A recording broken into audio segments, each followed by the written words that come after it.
down on the Panhandle. She went to Auburn. Hopefully we'll have Todd Gurley back to be able to play y'all. We have trouble keeping our players out of trouble here in Georgia. My son's a police officer at the University of Georgia, my son-in-law as well, and they're constantly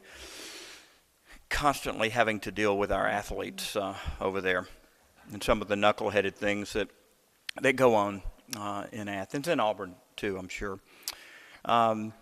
So you're going to talk about the cross-state air pollution rule, all right? And you work with Gulf Power, a sister company of Georgia Power, and my colleagues work with Georgia Power on a regular basis as we regulate them.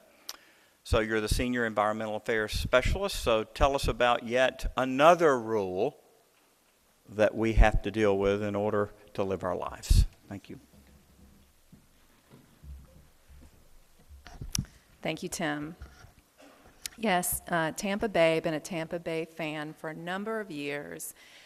And you know, Mark, what we like to say in Tampa Bay about our teams, there's always next year. So we can always look forward. If your team's not doing great, you can always look forward to the next year. So we say that a lot for Tampa, but I won't give up on them ever. So that being said, I am here to discuss the cross-state air pollution rule. The acronym for that is kind of funny. It's called CSPAR. No worries, there's no ghost pictures or anything cheesy in my presentation, but I will be calling it either the cross-state rule or CSPAR, whichever comes to me at that moment. Jared was kind enough actually to share this with you all yesterday if you were here, but I did want to give a slide about Southern Company. You are in Southern Company's territory. We do have 48,000 megawatts with 300 generating units, 27,000 lines of transmission, as well as 3,300 substations. Financially, $64 billion in assets, 17 billion revenues, 1.6 net income. Over to the right-hand side, you'll see some information about environmental projects that Jared also shared with you. 9.4 billion completed projects and 3.2 in new projects. Our fuel mix at the end of 2013 is predominantly gas. We do, of course, have our coal fleet that continue to operate. And as you all have probably heard before, gas is at a rate, a fuel price rate that has made it beneficial to use versus coal. So that's why we've actually have a higher gas ratio lately. And this is the footprint, and you'll see the Mississippi Power. You've seen a couple of maps today already. Alabama Power, Georgia Power, which Tim has mentioned a few times, very familiar. And down there in the yellow is Gulf Power. That's where I live, that's where I come from, that's my home. That's our regulated territory there. This here is the Panhandle of Florida, and this is our territory outlined in blue. Just to give you a couple of quick stats on Gulf Power. We do have just under 500,000 customers, 130,000 transformers, 5,900 miles of overhead lines, and we also have 1,800 miles of underground lines. And we do have 3 facilities that are currently affected by the cross-state or CSPAR rule.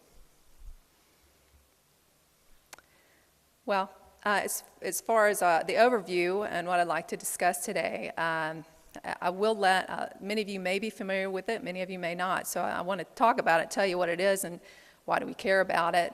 Also, there's another cross-state rule that's called CAIR. Also go into CSPAR as the next rule. Talk a little bit about the litigation. I'm not sure if you mentioned, Tim, but I'm not a lawyer. I am actually a biologist by training, so I won't go into heavy details on litigation, and I hope that's appreciated. And then we do have to implement the rule, and it will have impacts to some utilities more than others. And I may be able to get an opportunity to touch on future strategies. So, CSPAR. What are we worried about? Well, to go back and actually look at it from EPA's point of view, there are public health concerns over ozone as well as particulate matter.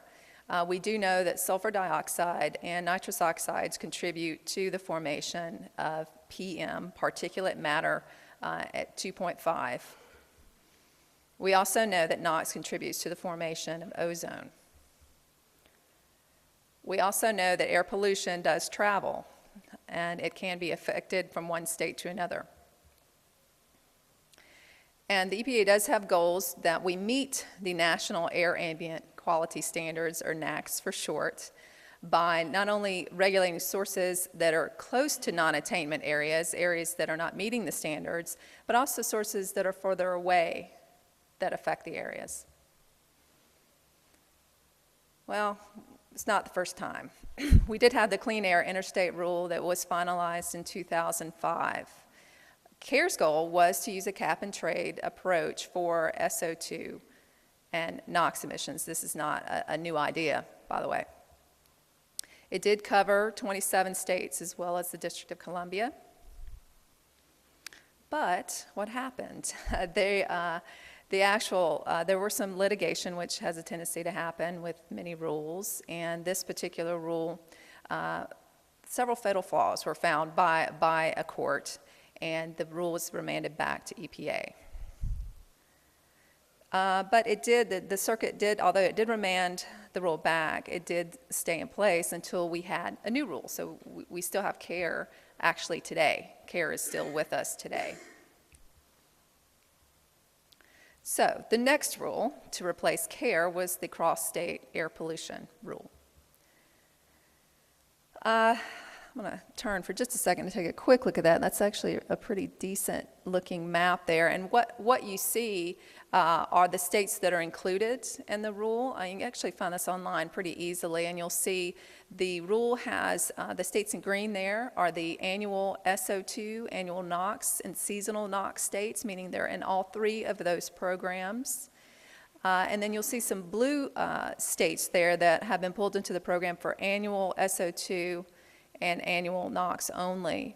And then the yellow states are seasonal NOx only. So what the heck does that mean? That means if you're in a green state, you've got all the above to be compliant with. And then, for instance, if you're in a yellow state, such as Florida, we are only pulled into the program for ozone season only. And then the map below that is the SO2 trading groups, and the CSPAR rule did put those states into Group 1 and Group 2, and they gave them different emissions targets.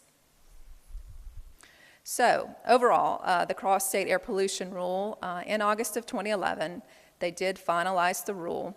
And you'll see in parentheses there, the rule is to replace CAIR, which is based on the 1997 ozone PM standards plus 2006 PM standards. And I've heard many discussions, these standards are constantly changed. So we're actually have a rule based on standards that could be considered older and would be changed fairly soon. And it does require 28 states to reduce cross-state emissions of SO2 and NOx. This is from one state to another. And this rule is about a state upwind and its responsibility to protect the downwind states. And as I mentioned before, some include SO2 and NOx, and some just may only include NOx. The rule does allow trading among sources based on existing trading programs, and I say based on, they don't use the existing programs, but it's similar to existing programs like acid rain. And they determined, EPA determined the upwind states' obligations to reduce the pollution based on how much the state was contributing, how much it's going to cost to control that pollution, and then also what the air quality impacts of the reductions were. And they do have budgets that are set for SO2 and for NOx. EPA does believe that the rule is fuel and control neutral. You're given a budget, and how you meet it really is up to you. Did want to make the point, I mentioned it earlier on the slide, that we do not use the same allowances from the acid rain program. They do have their own allowances. So if you're in acid rain, you're in acid rain. And then, by the way, you could also possibly be in CSPAR. So it is a different system, a different allowance system. You can control your emissions. I know that at the roundtables yesterday, I had quite a few people trying to figure out, is that what people are going to do? Do they need help with those controls? What do they need? Or you could use alternative fuel sources. Or if you decide not to do that, you can trade your emissions similar to the acid rain program. We do have FIPS and SIPs, federal implementation plans or state implementation plans. This is the process how the rule is implemented in a given state. States are allowed to submit their implementation plans for approval to the federal government. Otherwise, you would use a federal government or a federal implementation plan. There were 2 phases, which have already passed, 2012 and 2014. And I'll explain that on the next slide or two regarding the litigation. I did want to just quickly, and I was fortunately able just to download this off of, and I apologize for all of the numbers, but I did want to give you all an idea of what the original budgets were, and I've tried to highlight Georgia there. You can see the budget for the SO2. They are in the SO2 program, and so you have a budget that was determined for 2012 and a reduced budget for 2014. EPA did allow some variability in meeting those limits and winds up with an assurance level. That's the 2014 assurance level to make sure that the state is in compliance. I look on that list and I don't see Florida. Maybe I smile a little bit. That's because that's the SO2, and Florida is not in the SO2 program. They are in the seasonal NOx. So just keep that in mind. Look at your state and figure out what program you might be in. The original rule was that the reductions for the electric generating units, I apologize for not identifying that, EGUs, were to begin in 2012 and more stringent requirements in 2014. There was limited interstate trading. Trading, of course, was allowed within each state, and we did have the emissions capped and also allowance banking for future use. The allowances were allocated based on historical heat input and emissions. 1 allowance equals 1 ton. And there were pretty significant penalties if you did go over your cap. So let me talk a little bit about the litigation. In August 8th, 2011, CSPAR was finalized and promulgated as a replacement for CAIR. In December of the same year, CSPAR was stayed by the D.C. Circuit Court, just keeping it in place. And then it was vacated by the D.C. Circuit Court the next year. And then in April of 2014, it went to the Supreme Court, which overturned the vacatur, remanded it back to the D.C. Circuit. And then on July 3rd, 2014, parties did submit motions to govern further proceedings. More recently, EPA filed a motion to lift the stay of CSPAR with Phase 1, which should have begun in 2012, Phase 1 beginning in 2015. That's what they requested. On July 11th, 2014, several environmental groups also filed a motion to lift the stay. A little bit different, though. They wanted Phase 2 to begin in 2015 as opposed to Phase 1. We did, industry and states did respond to these motions in July recently. And then just a couple of weeks ago, or less than a couple of weeks ago, the D.C. Circuit did lift the stay of CSPAR. So as I was putting my slides together, this happened. So I had to go back and regroup for a minute. But right now, the implementation, Phase 1, will begin January 1st, 2015. And CAIR would go away, would be replaced. Okay, so what do we do? just to make it clear, not surprising, that there are still challenges out there, so that still stays in place. And these are just a couple of items that are still on the table with concerns about the rule. That it is unlawful when it's applied to certain states. There's a point that EPA did not consider real-world emissions and air quality data. And then also that EPA did act unlawfully when retroactively disapproving SIPs as the basis for their federal implementation plans. And then also an argument about interfering with maintenance requirements. Some other concerns after speaking with some of my colleagues about CSPAR just the last week or so that hadn't really thought about, or maybe thought about before, but when rules are stayed, you kind of go to the next fire. And this one was not what I had thought about in a while, but if you have CAIR allowances, if CAIR goes away, then they have no value. So you could potentially have some stranded assets there. Also, some SIPs currently use, they allow CAIR to also equal best available retrofit technology. Okay. And now we do know that CSPAR is supposed to also equal BART on the federal level, but that's being challenged. So there's some concerns there if you have plans where you have met using CAIR as your BART requirement as well, and that depends on from what state. So now what do you do? This is once again our map. Are you in it? I think we have some people from different states here.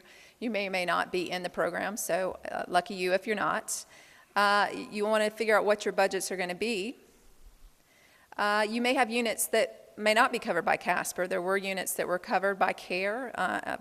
Comes to mind specifically, non-electric generating units were covered by CAIR, but they're not covered by CSPAR, so what do you do? And then you need to, of course, determine how you can comply with your allocation. And as always, keep an eye on that litigation. You don't want to go invest in technologies that may not benefit you based on litigation. So we did to let you know that there is a CSPAR rule for the CAIR replacement in 2011. Both rules do regulate sources that contribute to downwind air quality. And CSPAR was delayed, had to update that bullet just last week. And we do have budgets, allocations under federal implementation programs which do allow for the trading of emissions. I guess the bottom line is sources. You need to determine your impacts to your operations is based on what your emissions are, what your allowances are going to be, and the ability for you to either control your emissions or trade your allowances. Thank you very much, and I will have a shameless plug for Pensacola there. That is a real picture. It's not a clip art or anything. So that did come from Pensacola Beach. So I would be very inhospitable not to invite every single one of you to Pensacola. We enjoy visitors. We enjoy your money. We enjoy you spending time on our beaches. So anytime, please feel welcome. Let's have some questions. We've got time for a few questions. I was thinking, CSPAR was a friendly ghost. But this CSPAR is not a friendly ghost. Tim, I called it in the round table the chihuahua at your ankles. Mm-hmm. Another rule might be a pit bull coming at you, but this one's still there too, so don't ignore it. Yeah. I was doing this radio show on Friday, one of my favorite shows to do, and we were, in advance of the elections, we were, I'd come up with the Halloween costumes that I thought each candidate would wear that night, right? And so we got to the EPA, and I had to give them a costume, right? So I had them dressed up like Dracula because they suck the blood out of all of our states. Anyway, questions, and if you work for the EPA, no offense. I mean, you're a smart person.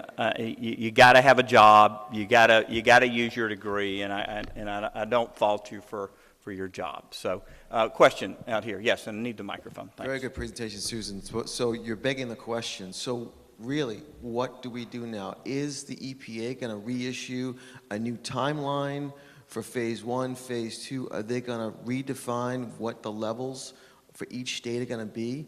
And when are the SIPs due now, based on what has just happened? Those are some excellent questions, and I'm not sure if I can answer all of those. I think a lot of us are waiting on that. I don't know if anyone else in the audience who knows a little bit more than me has a good idea. But you know, I recall for the SIP question, back when Phase 1 was 2012, states could submit revised SIPs for 2013. I'm not really sure. Does it go from 2015? Did they submit a SIP for 2016? I do know the goal is that Phase 1 would start January 1. I think those are very good questions, and I can honestly say I don't have the answer myself, and I don't know if anyone else has any ideas about those. Sorry, I think that's the magic questions. Does anyone know the answer to that question? Would you like a minute on the floor to explain that? If I told you there was an honorarium involved, would you? There we go. I knew we'd get somebody on that. See me afterwards, sir. Yep. I'm Kevin White with Southern Company. I'll tell you what I know about it at least, and obviously Susan and I have talked about this quite a bit as well, along with many others. But you know, the action of lifting the stay basically does kick it into place in January 1st, 2015, if you're in the annual program. So it's going to happen. You will have allowances. I think many companies were issued allowances in 2012 and are probably still in your bank for CSPAR. So those are going to be in place. The allocations are not anticipated to change. Obviously, there's still court actions going on with many states, so we'll see if those get affected. But EPA's plan right now is to initiate it just like it was before. Retired unit, or not retired units, new units. You know, there's a new unit set aside out there. The 2012 cutoff date for a new unit or old unit is still going to be in play based on what EPA has told us so far. So it's really just saying, hey, it was going to happen in 12, now it's going to start in 15. So I don't think there's going to be significant changes as of yet. On the SIP issue, I think the main issue with the SIPs is whether the state will have the authority to allocate allowances in a different way than EPA does. And there is a delay in that. I think the next SIPs, I think they can submit will be giving them the authority to allocate like in 2017 or 16, something like that. But I don't have all the details on that. There were some states, I think about 12 states, that actually submitted SIPs earlier to get that approval to allocate themselves. So those will come into play and they'll have that authority. But we'll have to wait.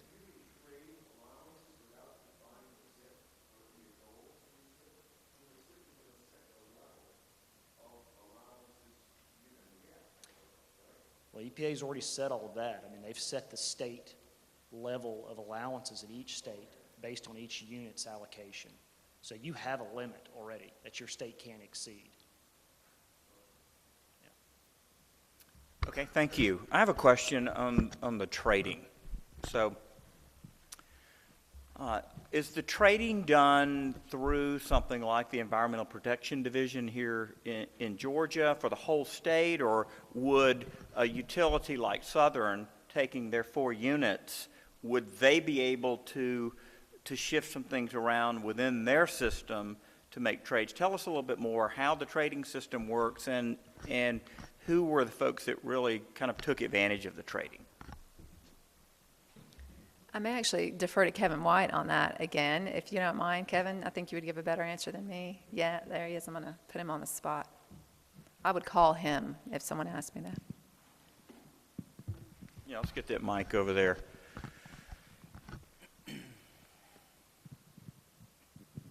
Obviously, anyone that works for the state here wants to speak up, feel free. But the allowances that are available in your state, you can trade those in any way you want to meet compliance. Obviously, if you have multiple units within a state, you want to run one unit and not run another, that's your choice. You can do that. There will be, at least in Phase 2, limited trading between states, interstate trading. There will be some limitation on that, but in Phase 1, you will be able to trade between states as well. But yeah, it gives you some flexibility if you have multiple units of how you're going to meet that. Obviously, if you only have one unit, that makes it a little. The reason I was asking is we have a coal plant sitting down on Lake Sinclair called Plant Branch, and it's 4 units. The first 2 units are kind of jalopies. They've got, we've got a very unusual pulverizer on this unit. I mean, they're odd units. They're not like hardly anything else in the southern system. Units 3 and 4, more modern, but no controls on this plant. And if you look at the footprint of where the equipment is in relation to the lake, it's kind of out on an isthmus. And one of the issues that we had was just not having enough real estate to really put, the scrubbing equipment, close to the unit. We were going to have to go back off behind it and have a lot of additional pipe.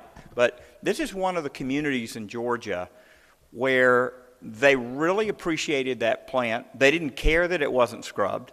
They wanted us to keep it going, and it is, Georgia Power is the number one, taxpayer in the county. Half of the Board of Education money for Putnam County is coming out of that plant. So we wanted to try to save this plant, and we voted to close it. I voted against closing it, actually. It's going to be $1 billion to control the plant.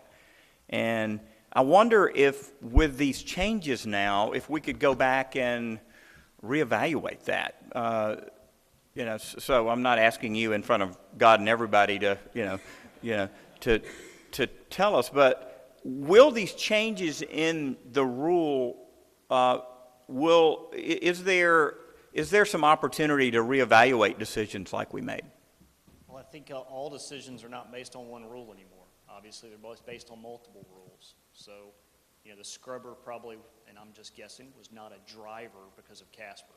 It's a driver because of MATS and other subsequent rules coming in the future. So, and you have to think about the land and water issues as well that are coming. It's kind of odd. So I don't think you can say this rule's changed, so I'm going to go back and look at that decision again. One advantage that does come out of that, because of this delay in the rule, is obviously branch has allowances.